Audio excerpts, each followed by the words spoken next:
Welcome to the daily Jerry Anderson podcast, which today sees the presenter rail against Interruptus in a truly terrifying way, accusing him of all kinds of meanness, accusations that are firmly based on fact. Can you hear me now? Yeah. Can you hear me, Mother? Well, it's all right. It's a bit Let's have a competition today. Don't. No, let's give away this. No, it's my book. Don't you dare. I've been reading it. It's great. It's horrendous. It's Dickie Rock's autobiography. I want to give it away. It says... I'm giving it away in the wee show. Let me give it away. No. Go on. No. It's got to do with show bands and you don't like show bands. You're so strict. No. It says here, Always Me, it's called, is the most revealing insight ever into the man that triggered the women of Ireland to shout, "Spit on me, Dickie." You know right away this is going to be good, don't you, when you see that? Always Me tells the remarkable story of Dickie Rock's rise to fame from his first performance as a bar soprano with the local choir in Cabra West to playing the London Palladium and becoming a 60s sex symbol, blessed with a velvet voice that made the ladies swoon and the men envious. I was never envious, you. No. Well, you were in the game. It's different for you. I was not in the game. Yeah, but it's different for you. I was never envious. I never paid for it in my life. No. Stop that. Look, there's a photograph of him and everything. He's snarling. He's got the lip hanging. Oh, this is great. I'm going to read this. I only read a few pages of it. It's really good. We'll give it away when I read it. Or maybe you want to give it away in your show. It's mine. It's not. Nothing is yours. See, these things are sent into the BBC. You've got this thing about ownership. Now, I noticed you've got a big cabinet. Yes, I'm you've going told to the tell people him. I'm going to tell him again. The people know all I'm going to about tell that. him again about this. They Because know about it. No, I'm going to tell him again about this because this is a side of you that they don't know. See, what happens is the people in the It's for security. Security my arse. It's because you don't want anyone else to have them. You see, this is a radio station. It's Catholic, with a small c, may I add. This is a democracy. All the music that comes in here is sent in by record companies and by people with the radio programme's interest at heart. So they send them in here. They don't belong to you. So we have many CDs. I leave all my CDs open on the desk. Anyone can have them because I say to myself, these belong to the people in Radio 4, the people of the other programmes, but not you. You get a big strong room, a big metal thing, and you put all the things in there, and you have a big lock, and you have a big shutter, and as soon as you finish them, you go, it closes up. Yes. And then you take the keys home, Yes. and you put them in the bank, and nobody in the whole world knows what's in there. You're mean, and you're horrible, and you're nasty. I hope you don't mind me saying that. No, it's quite all right. It just came out of me. Worst case scenarios are very popular on the programme amongst the punters, especially those that harbour the possibility that the presenter may perish and die. It may be pushing fate to talk like this, but the presenter has taken this risk before and is still alive. What? I would abolish mobile phones. Well, you see, they're useful things. Yeah. If you were in a car, right? Mobile phones. No, let me just say one thing. And that's what caused me to... Let me just say one thing. I almost flipped last night because of a mobile phone. Well, here's something I want to put to you. Okay. What? You're driving home some night. Right, okay. Okay? You've had a few jars. Of course No, you wouldn't be driving home if you had a few jars. You see, you'd be getting a taxi. You might if you're a bad boy. No, you'd be in a taxi. Yeah, no, okay. I'm driving home. I've got a few jars, right? And I fall asleep at the wheel. I'm going over the mountain. Heaven forbid. The Glenchain Pass. I'm not going too fast. My car careers over the side, over the shuch. Goes down the shuch, right?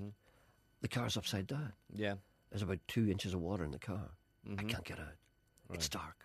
Nobody can see me from the road. I could die. Yeah. What have I got in my pocket?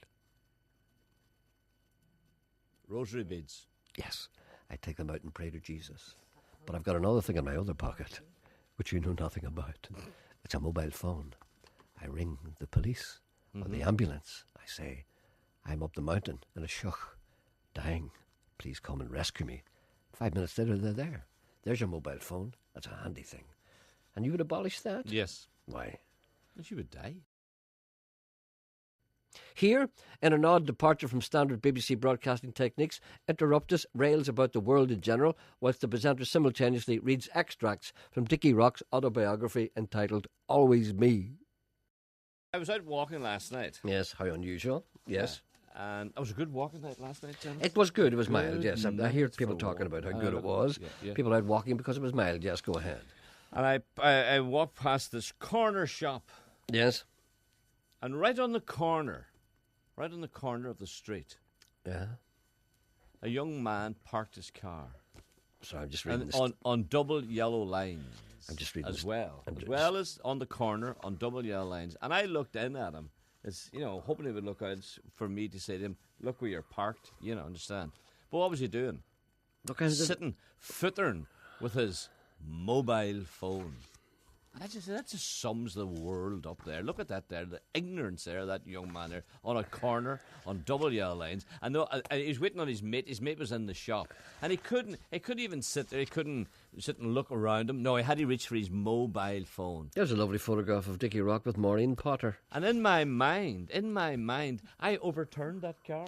I threw it off the double yellow lines. I rolled it out into the middle of the road, and I pulled him out, and I took the mobile phone from him and threw it over a hedge. There's a photograph of Dickie with his wife, and he says, "I have been through everything together with her Hate over the last mobile 40 phones. years, and I hope we will have many more happy times to come." I just can't understand it. People can't seem to.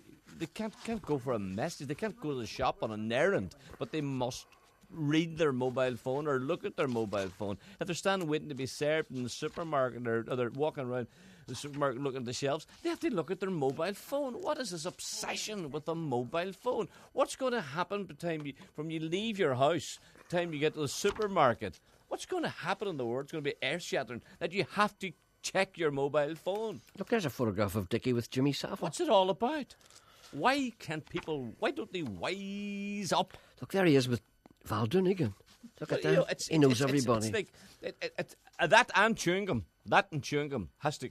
Chewing gum? Chewing gum. Chewing gum? I think Has you to mean go. chewing gum. Has to go. Has to chewing gum had to go. Chewing gum had to go. I'll never forget the first time I played in Donegal. We dropped into a small hotel to get something to eat. Incredibly, my song was playing on the radio as we See walked in. guys sitting in the bars. It was so exciting to hear ourselves on the radio, and we looked at each other in disbelief. I saw two boys the other night sitting We'd been beside told one that the another. song was going to be played by Radio Erin sometime that day. We didn't know exactly when. It was so coincidental that we happened to stop at the hotel at this particular time. I felt a huge surge of pride and immediately went looking for a payphone. I wanted to call my mother to find out if she'd heard me on the radio. I was delighted when she told me that she had. I still get that same thrill these days when I hear my music on the radio. When people like Ronan Collins play my songs, I always feel proud and thankful to be in the business that I'm in. More extracts from Dickie Rock's autobiography that should not be read whilst children are listening, lest they believe it. There are many things I remember about that night. The opulent surroundings of the Hotel de Paris, performing in front of Prince Rainier and his family, but above all, the pure decency of Michael Smurfit will remain with me always. He didn't write that.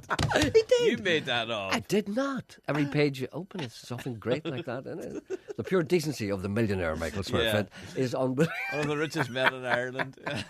You know, I was going to the hotel the other day. I met the most wonderful man I ever met in my life. And I walked up and I said, "I think you're wonderful." And he said, "I'm a big fan of yours." And I said, "Would you like a drink?" And I said, "Yes." And the more I talked to him, I realised he was so down to earth. And just like an ordinary person. It's hard to believe he was married to the Queen. God. Oh, How does it end? How does the book end? Okay, I'll just write the last line. Let me see. I don't know what this is. Let me see. Hello. So I was thinking about all the good values that my parents had instilled in me throughout my childhood. I was remembering the absolute love and devotion they had for each other throughout their married life, and I found myself saying, "Well, Mum, well, Dad, I'm still here, still doing it. It's still working for me, you know." That's good. The later for him. It's still working for me too, I have to be honest with you. I'm just about to get. The talk turns to cars. The presenter seems remarkably animated and interested even, whilst discussing different forms of road transport. Is this the penultimate stage before death, taking an interest in motoring? Just for the sake of argument, a deux chevaux, or a Citroën 3 or a Citroën 4. You decide to get something you never got before. I'd say, "Well, that's a nice car, I'll get that." And then as soon as you get it, every dog's arse is driving one. And what? Because you notice it. I'm just wondering, it's a psychological thing. You have never noticed them before, but as sure as eggs, they will appear. And should you change your car again within a few days, you will once again see similar cars. I've transferred this theory to something started on your show, the Darren Clark syndrome. Mr. Coyle did an impression of Darren Clark, raising his voice in a slight inflection at the end of every sentence. And now the new car syndrome, I noticed loads of people doing it. Darren Clark said, Just a bunch of killjoys. I'll try that again. Just a bunch of killjoys. Try that. Is that right? Yeah, just a bit of killjoys.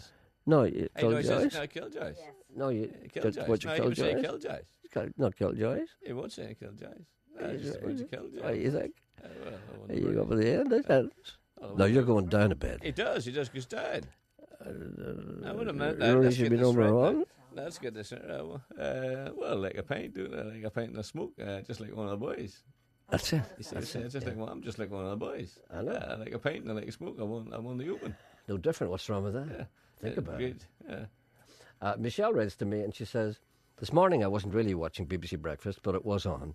I wasn't really listening to it either.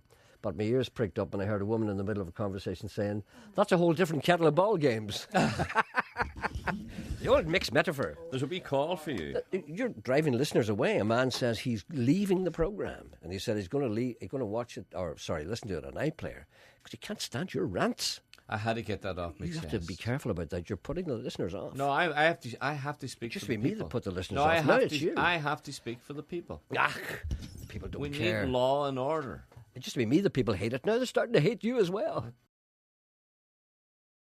There's something different about the presenter. He looks different, younger, better. This difference has been noticed, but Janet has failed to pinpoint the source of the improvement. They may never know. Remember you noticed how good looking I was getting the other day? Could this be because that there's something different about me? Could it be because there's something about me that you haven't really noticed? Could it be that there's some change in me that is so subtle and so, well, not noticeable that one notices that I'm looking better? Could it be, Sean, that I've already had something done that you know nothing about? Could this be? Janet, could this be that I have had something Janice, done? what are you talking about? Well, if you had been listening, you would know. I'm talking to him about hair transplant. Janet was filling her timesheet. Well, no newspaper? No Sunday Sun? No. Look at me, Sean. I'm looking at Janet, you. look at me. We're Is both it possible that I have had something done so subtle that... No. No, but you said yesterday there was something about me. You thought it was a tan, but it wasn't. You thought I was wearing false tan. She said you were. No, but I wasn't, you see. Here's the point. But the thing what I think happened is I think you're looking at me and you notice an improvement in me, but you can't put your finger on it. You don't know what it is. So you think it's tan, but it's not that. It may be something else entirely different. I may have had something done. The front of your head looks thicker. Now that I'm looking at your Here, scalp. Jerry, one time I was in Cornmarket and Aye. a comic hero of mine. You have was more thought to be hair The worst on your wig in face. show Excuse me, business. there's a man talking here. Oh, sorry. Frankie Hard, Frankie Hard, yes. He had a very bad week. very bad wig. Oh, incredibly bad. And another man with a bad topper is Tony Bennett. A very bad no, one it's indeed. Awful wig, Tony awful has wig. improved. I have to tell Tony you one... Curtis was bad. Yeah. He was bad. Now, I'll tell you the worst of all. Gary Glitter. Gary Glitter had a terrible wig, yeah. A terrible wig. As a matter of fact, I told you that story about Gary Glitter before. No. Yes, that's right. Yes. About the time when, you know, No, we a lot don't. of people didn't like me telling the story. But I want to talk more about your hair. No, I want to tell this No, story I want first. to talk about your hair. I'll talk about my hair in a moment. No, See, it's Gary- not. It's not falling apart. The way it. No, you don't. You had a big seam. Curtains. What? Curtains. Janice said it used to be like. Janice said your hair used to be like a pair of curtains. So what do you think? What are you trying to say? Well, they've been pulled together. Someone, they're now like Venetian blinds. There's something. The top of your head is different, and I want a closer look. Put your head down first. No, I'm not putting my head Put down. your head down so we can see. What am I, some kind of ostrich? Go on. Get away. Go on. If you want to look at me, you'll have to climb up and look from the top. There's something different about you. There is. That's what I'm saying. You see, you don't know what it is. Yes. You don't know what it is. Jerry, Because you're akin to a man. Many years ago, I worked for the DOE, yes. and there was a man had similar to her to you, and his nickname was Billy Two Rivers because I know Billy Two Rivers.